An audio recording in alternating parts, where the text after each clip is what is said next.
Today I'm going to take you on a brief tour of PTC's next generation product development and quality management system with an emphasis on the nonconformance module. You'll notice on my home page, as a super user, I have access to all these dashboards by function, and this allows global visibility into quality issues from a product development, manufacturing, or quality role within the company. I can look at audits or nonconformance by type. I can drill in and look at those specifically associated with a particular product or lot number, and then I can see if they were generated during final inspection, incoming material from a supplier, and so on and so forth. We also have the capability to launch directly into any one nonconformance. I can see that intake, evaluation, disposition have all been completed, and we're currently at material review board. And then I can also see any manufacturing sites, products, documents, or say a CAPA or SCAR that's associated with this record. You also notice on the product itself we can place design FMEA modes. We have design history file and device master record that are created automatically.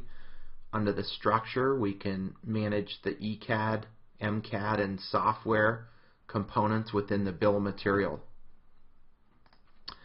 On the actual product itself, under the quality tab, this is where you can grant access to individuals by role that can see different audits, nonconformance, complaints, perhaps a change that was generated as part of a CAPA or SCAR, and then the record itself. We have full doc management capabilities. Here you can see the governance procedures.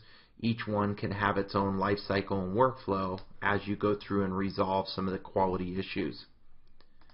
We also have training tracking and the capability to automate these training tasks and send these out as those documents go through the release cycle, and we have full automation of that in accordance with the training matrix.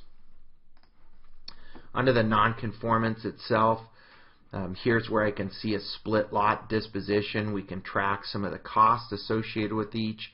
I can also look at the investigation and any other important information.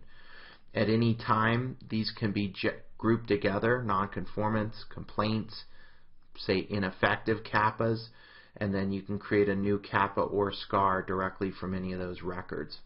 Last thing that I'll show here is during the CAPA or SCAR, there's a variety of actions that can be created. We also have the capability to bring up a pick list of those integral products and documents relative to their change or configuration history, and then we can create an engineering change on any of those elements, and it creates a closed loop listener between the CAPA or SCAR and then the actual change notice that's occurring. Thank you, and please reach out if you have any questions on windshield nonconformance.